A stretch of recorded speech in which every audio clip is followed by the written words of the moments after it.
Hello everyone and welcome back to Coach Craig Sports. Today we are going to be doing the 2021 preview for the Chicago Bears.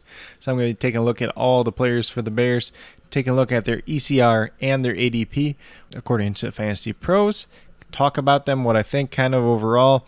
We're going to have some interesting ones here. The Bears do have a lot of question marks, whether it's the quarterback position, whether it's will Tariq Cohen be back sooner rather than later, the offensive line as a whole. If you guys haven't checked out these previews already, I already did the Carolina Panthers, the Baltimore Ravens, and the Arizona Cardinals. They were my three most recent videos, so if you're interested in them, definitely be sure to check them out.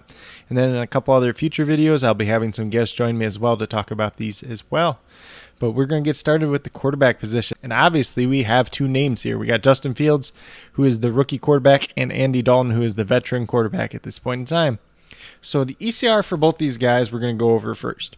So Justin Fields comes in at ECR 22, and Andy Dalton is ECR 37. And then ADP, we have Justin Fields at quarterback 20, and we have Andy Dalton now at quarterback 39. Those are pretty similar for the ECRs and the ADPs. There is the potential for Justin Fields to have maybe league-winning upside later on in the season once he gets the starting job, if everything turns out well. But you see him and Trey Lance are kind of going back-to-back. At this point in time, I think Trey Lance is probably the safer rookie if you're looking for that upside, going about the same range in drafts. And he's just probably tied to a little bit better offense, better play caller. His running impact is going to be a little bit greater. Justin Fields is a very good athlete. He has the ability to add some in the running game as well, but Matt Nagy hasn't been really known. He really tried to limit Mitchell Trubisky from that regard, so is he going to do that same type of thing with Justin Fields? But, looking at quarterback 2, so especially if you're in a super flex and you can afford to have these guys be like your quarterback 3 until they're ready to go, like a Justin Fields or Trey Lance, definitely works out.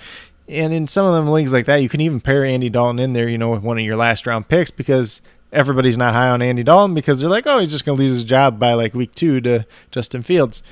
There's a little bit of debate when that's actually going to happen. I think the Lions in week 4 is probably the most likely time that's going to happen. But, we could see Andy Dalton come out and play really well and keep his job. Or we could see him kind of crash and burn and they turn Justin Fields right away because Matt Nagy's like, I don't want to lose my job. There's a lot of things that could impact these situation overall. If you're in a deep enough league, if you can get both Andy Dalton and Justin Fields, if you need one of them to start on any given week, it's not the worst case scenario in the world. Just keep in mind that they do play the Rams week 1. But I think Andy Dalton's probably going to start the season, and until he really shows that he's not capable of being the quarterback anymore, then they'll probably hand the reins over to Justin Fields. But enough about that. We'll get over to the running back position. The quarterback one, it's important, but at the same point in time for fantasy, it might not have too big a fantasy impact as we think either. So we get down to David Montgomery. He is coming in at running back 19 in ADP and running back 18 in ECR, so almost step by step together once again. He's had the really good season last year. Obviously, he had that crazy run down the stretch where he did do very well. He's really getting knocked on it because it came against these easy teams. We saw a guy like Jonathan Taylor do the same exact thing, and people are still really high on Jonathan Taylor. The biggest thing for David Montgomery is Tariq Cohen. When's he going to be back from his ACL? He's still, I believe, on the PUP list at this point in time. So if he's out for any extended period of time, David Montgomery might get some more work in the receiving game. But then when Justin Fields becomes the quarterback, he's got those mobile legs, so he's probably not going to be dumping off quite as much to the running back position either. So that could hurt him a little bit. It kind of evens out too. You'll hear that the running quarterback opens up lanes for the running back as well, so maybe his yards per carry go up, loses some receptions. Maybe he loses a touchdown here or there to Justin Fields in the running game, though. So it might help him to have Justin Fields a little bit, but it might hold him back as well. So you're looking at running back 19. If you're looking for a guy that has a decent chance of outperforming his draft position, David Montgomery is one of those guys. The range that he's going in, it looks like Miles Sanders and Josh Jacobs must have moved up from the other day when we were talking about DeAndre Swift, because DeAndre Swift should be ahead of those guys. But when you're talking about this tier with Josh Jacobs, your Miles Sanders, David Montgomery, Chris Carson, David Montgomery, Chris Carson, they're probably the two at the top of the list for me. If you're trying to avoid that injury risk that Chris Carson has, David Montgomery, we really haven't seen injuries from him overall in his career. He's still, in his third season. He's probably the safest bet, out of when you're looking at guys like Josh Jacobs, Miles Sanders, David Montgomery, a guy that's got that workload. And I will say, though, too, part of his stretch run did come with Bill Lazor calling plays. He was a lot more balanced play caller than Matt Nagy was at the beginning of the year, where Nagy was kind of throwing, like 41 passes a game, only run the ball like 15 times or so. When Lazor was calling plays, it wasn't as much trying to get deep shots down the field. It was more balanced offensive approach, taking your shots where they came. And you really saw David Montgomery do well there. That's important to note because Matt Nagy has once again taken over the play calling. He did it Week 17 and the playoffs last year, and he's going to call plays supposedly again heading into this season. Hopefully, for the Bears' sake, he just gets fired because, honestly, he's really holding back the offense. We saw the offense do way better with Bill Lazor and new pieces that they do have on offense. It could definitely be a lot more interesting with Matt Nagy is not calling plays. Then we got to go down quite a ways, and we're going to get to Tariq Cohen, Damian Williams, the two really backup running backs here for the Chicago Bears. So Damian Williams comes up first in ADP. He is running back 54.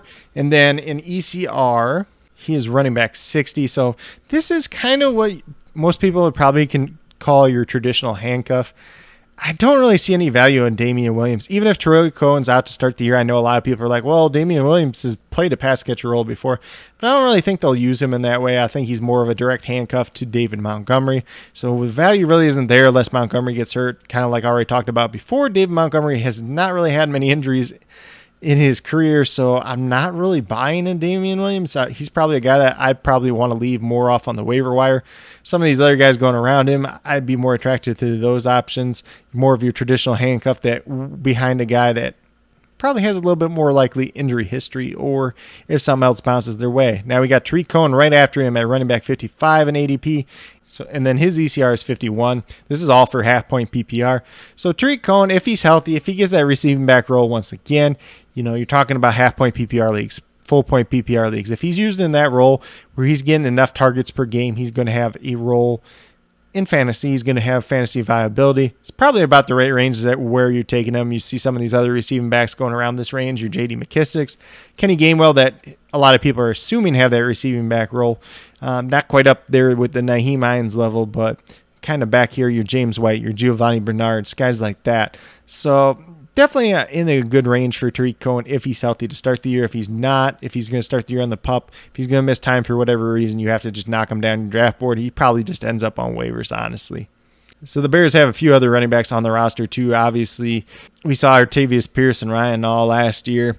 Pierce is still around, but they brought in Khalil Herbert in the draft, rookie out of Virginia Tech. I assume he's mainly just going to be a kick returner for them this season. He is the guy that I'd probably be more interested in as the Tariq Cohen type of handcuff, kind of elusive, decent pass catcher, shifty in space, kind of undersized, but could fill in that role as well. So keep an eye on him, especially from a dynasty perspective, especially, David Montgomery, he's on the third year of his 4-year deal. If they decide to move on from him for whatever reason, maybe Khalil Herbert ends up in a little bit of a split backfield or something like that.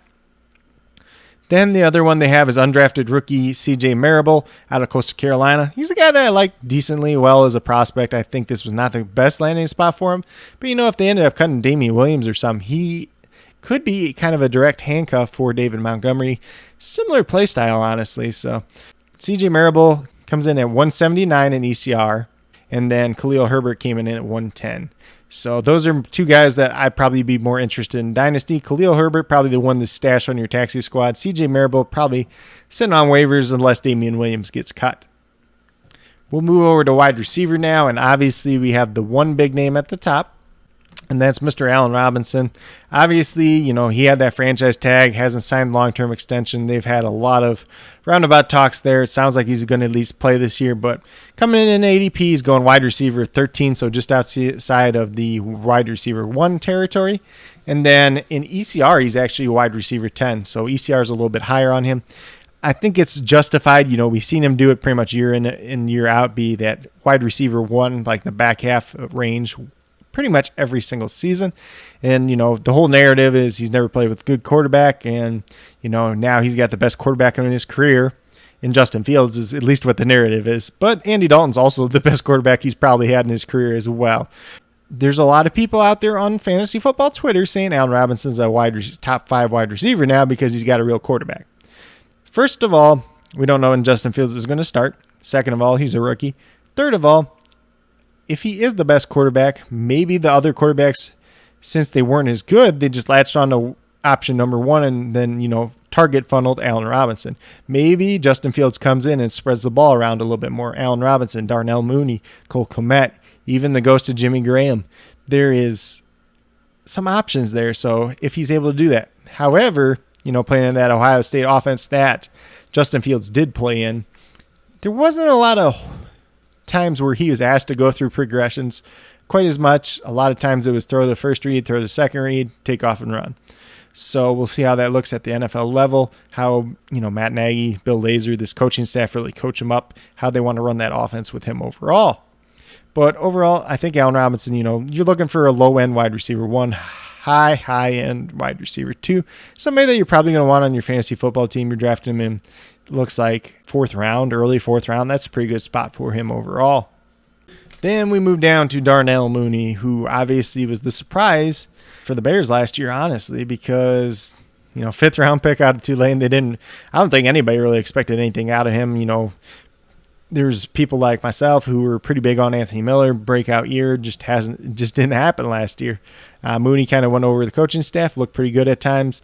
They missed a lot of deep ball targets for Darnell Mooney, and if he can get that out of Andy Dalton or Justin Fields this year, which I think between the two of them should be pretty good, Darnell Mooney could be, a guy with some upside, honestly. He's coming in at wide receiver 55 in ADP, and then in ECR he comes in at the wide receiver 52. Pretty much the same range there. You're looking around him with some guys that do have some upside, though.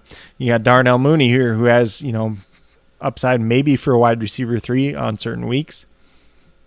You got Marvin Jones right before him, who's a guy that I'm super high on this season because he's essentially free. You got guys like Elijah Moore, who a lot of people are really hyped up for this year. Rashad Bateman, Russell Gage, Gabriel Davis, Amon St. Brown. Even before him, you got some Cole Beasley action. T.Y. Hilton, if you want to jump on that train, I don't recommend it at this point in time. Corey Davis. So pretty good guys here that you could get some solid production out of, guys that have a good chance of outperforming their ADP. If I'm looking for a wide receiver, my wide receiver 4, my wide receiver 5, if I'm getting in this range, this is kind of like the gold range because these are a lot of names that I do like at this point in time. I think Darnell Mooney has a chance to perform pretty well this season. But, it might be 2022, 2023 when he really takes that extra step up. Then we're going to move all the way down because I don't think there's much value in the wide receiver 3 in the Chicago Bears offense overall. We saw last year Anthony Miller didn't have much production there. He only played like 40-some% of the time. I know Javon Weems is out there some games like 30 to 40% of the time, which does not make any sense to me, but that's Matt Nagy for you. But you got guys like Marquise Goodwin, Damiere Byrd, and Daz Newsome. So we're going to talk about Marquise Goodwin first just because he's coming off the board at wide receiver 105. So probably a guy that's not getting drafted in pretty much every league unless you're in a super deep league. In ECR, he comes in at wide receiver 162, so ECR is a little bit lower than him. He's obviously, like a track and field star, super speedster guy.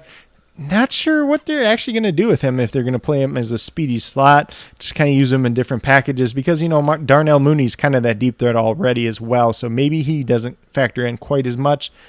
I mean, he's a guy, if you want to have him on your Dynasty team, you can, but I don't think he's really going to do much for you overall. We've seen flash games from him here and there from the Buffalo Bills when he was at the 49ers, but just not a guy that you're going to be able to consistently rely on at least. Then we move down to the other one that's at least kind of getting drafted in some leagues, and that's Damiere Byrd. We've seen him have some flashes last year with the Patriots, Cam Newton. He is a guy that could likely start the year as the wide receiver 3, kind of that slot role maybe, kind of another burner in a sense as well, or at least that's how he was been used in the past. Comes in at wide receiver 121 in ADP. Then in ECR, he comes in at wide receiver 146, so probably not a guy that you are going to end up drafting or redraft. If you really want to take a shot on him in Dynasty, you can, but I don't think it's really a major thing for Damiere Byrd. I think Daz Newsome is the guy that you want here in Dynasty. And like I said, that wide receiver 3 role is not going to be very valuable until Matt Nagy is out of town or done calling plays. But Daz Newsome is a guy that I did like quite a bit as a prospect. 6th round draft pick, wide receiver 143 in ECR for season long. But, a guy in Dynasty, I think he offers a lot of value. A guy that wins underneath, across the field, Very, very good out of the slot. A very, very underrated punt returner out at North Carolina in his time there. He produced alongside guys like Damiere Byrd, Michael Carter, Javonte Williams. I know he did have Sam Howell at quarterback, who is one of the top quarterback prospects for the 2022 draft. But, you're talking about a guy that does have some talent. Probably didn't test out quite as well as we thought he would. But a guy that could make a difference at the NFL level, honestly, and especially on a team like this. If Allen Robinson walks that next year, I think he's definitely going to be that wide receiver 3 on this team in that slot role. A couple other wide receivers that we could talk about. Not really excited about talking about. Javon Weems. Already talked about how he was on the field way too much last season. Comes in at ECR wide receiver 185. I think he should get cut, honestly. I don't expect him to make the team, especially if both Goodwin and Byrd make the team. Then Riley Ridley out of Georgia. He's been around for a while now. He's kind of flashed when he's been on the field, but he has not been active for very many games in his NFL career. He comes in at wide receiver 207. He's another guy that could end up getting cut as well. Then last but not least, we got to move over to the tight end position, and it's kind of an interesting one. Cole Kmet is a lot of people's sleepers for this year. I think Cole Kmet could have a decent little year. He played a lot of snaps down the stretch for them last year, but, Jimmy Graham was still around, and for some reason he didn't retire and he didn't get cut. Don't ask me why, but that's a Ryan Pace question, honestly. So we got Cole Kmet coming in at ADP 27 and Jimmy Graham coming in at ADP 28. So back-to-back in the rankings. Cole Kmet's probably going to be your guy that gets more receptions, get more work, going to be on the field more often than not. Jimmy Graham's kind of like their pseudo third wide receiver. At least that's how they used him last year. Used him a lot down around the goal line. So he's a guy that can get you some touchdowns and stuff like that. Jimmy Graham's probably more of a DFS play at this point in his career than a every week play. Cole Kmet has that upside of being an every week kind of like low end tight end 1. And then for these two guys in ECR, Cole Kmet comes in as the tight end 20, and then Jimmy Graham comes in as tight end 33. So I think that's really where you see that gap start to form. Because in ADP, people are still going with the name they know, and that's Jimmy Graham. So honestly, if you're playing in most leagues, you're not probably drafting 28 tight ends anyways in like a standard 10 to 12 team league. So these guys could both be on waivers. If Cole Kmet's on waivers, if you need a light tight end or you didn't get kind of somebody that you wanted, Cole Kmet's the name that you should be looking out there for. But that's pretty much it for the ADP and the ECR breakdown part. We're going to go over to the depth charts, talk about some dynasty guys if I missed any, as well as the offensive line in play as well. Not too much else to talk about for wide receivers. You got a couple other guys' names floating around here. Obviously, probably the biggest one that people have heard of at least before was Justin Hardy. He had a little bit of run with the Falcons, but he's probably not going to make the team either way. Looking at tight ends, they did bring over Jesse James from the Detroit Lions. He's just going to be a third tight end is all. You got Nick Foles on the roster still. He's going to be that third quarterback unless he gets traded, most likely the Colts because they need a quarterback and he knows the system. Then you got, like I already talked about, Artavius Pierce and Craig Nall still being on the team. Not too worried about those guys. I expect them to get cut. Craig Nall might stay on the team just as a special teams type of player since he's been pretty good in that role overall. The offensive line is kind of where we got to talk about. I think the interior is pretty solid. We got Cody Whitehair, we got James Daniels.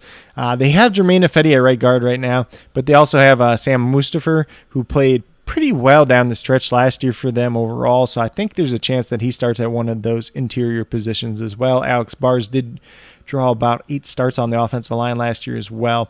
So when you look at the guys that are coming back from last year, you got Jermaine Ifedi, who made 16 starts kind of at various positions. You got Cody Whitehair that made 14 starts. James Daniels was injured last year, only made 5 starts. Mustipher, who I already talked about, made 7 starts and played fairly well. And then Alex Bars made 8 starts as well. So that interior line depth is really a strength for them at this point. If you take Ifedi there, then you got about 5 guys on the interior that you feel pretty good with. They ended up cutting Charles Leno and Bobby Massey, who played right and left tackle for them last season. Leno played pretty much every game for them last year, and then Massey only played half the games for them last year. So that's kind of where Jermaine Ifedi got kicked out to right tackle. I would not be surprised if Ifedi starts at right tackle again this year. It sounds like they're going to have Tevin Jenkins play left tackle. He played right tackle at Oklahoma State. I thought it was a better idea, just try to keep him around initially at right tackle. But we'll see how he fares at left tackle. I don't think it's out of the range of possibilities that he can perform well enough there. He was my number 3 overall tackle on the board coming into the NFL draft, so I think he's going to be fine. They got a steal on him in the 2nd round overall. Then you get to that right tackle position. You got possibly Jermaine Ifedi. If one of these other guys plays guard, Ifedi could kick out to right tackle. You got Elijah Wilkinson, not too excited about him at all. And then Larry Borum, who was a 5th-round pick. He's a guy that I like a lot, kind of as a developmental tackle. So that's really why I was surprised that they didn't maintain one of the tackles that they already had, probably Charles Leno at left tackle and keeping Tevin Jenkins at right tackle. Borum is a guy that probably profiles a little bit better as a guard at the NFL level, but could be a developmental right tackle in time too. Hopefully he does not have to start at least early on this season. But just something for you guys to keep an eye out there as well. But that's pretty much all I have for the Chicago Bears preview. I think it's going to be a very interesting season for them. Looking at the quarterback play, that battle throughout camp there. Andy Dalton's presumed starter week 1. When does Justin Fields come in?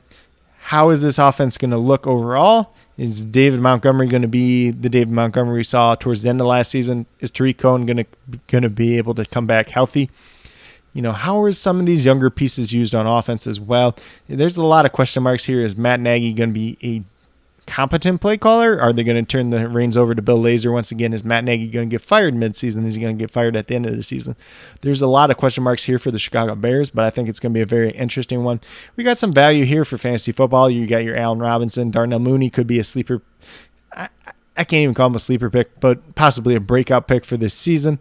David Montgomery's he already had his breakout, you could say, last year, but maybe a guy that's going a little bit undervalued as well.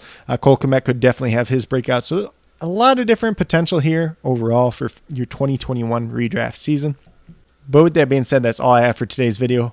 If you guys are new to my channel and haven't already subscribed, definitely would appreciate it. It really helps to build the community that we're trying to build here at Coach Craig Sports. And that's truly one for you, the viewers, helping you guys with your fantasy football teams, helping you guys with your DFS, whether it's NBA or NFL, covering all the different football news that does come out. And then as well as we get into the draft season, I will be covering the 2022 NFL draft prospects in pretty depth this year as well, so definitely want to be sure to check out all that content. If there's anything else that you'd like to see on my channel, please let me know, and I will definitely be sure to cover it for you guys. But with that being said, that's all I have for today's video. Hopefully you guys all enjoyed, and I really, truly do appreciate you guys taking the time out of your day to watch this video. Definitely means a lot to me, and I hope each and every one of you has a great rest of your day.